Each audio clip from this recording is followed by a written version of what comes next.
Hello বন্ধুরা, তো তোমরা কেমন আছো? আশা করি সবাই ভালো আছো। তো আমি চলে এসেছি দর্শকর্মা ভাণ্ডারে। তারপর খেয়ে নিলাম ফুচকা, সব বাজার টাজার হলো, দিয়ে চলে গেলাম ফলমূল কেনাকাটা করতে। তো তোমরা নিশ্চয় বুঝতে পেরেছো ফলমূল কেনা দেখে।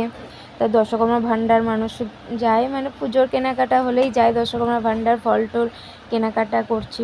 তো আমাদের বাড়িতে কি পুজো আছে তো আমি এখন বললাম না, তো কালকে যে ব্লগটা করব তোমরা ঠিক দেখতে পাবে ভিডিওর মধ্যে যে কি পুজো ছিল।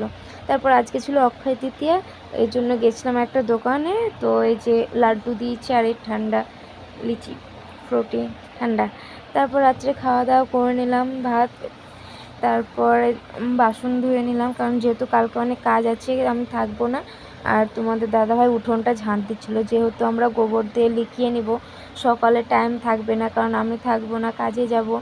আর আমার বোনেরাও এসছে, দিদিরা এসছে, দিদি ভিডিও বানাচ্ছিল।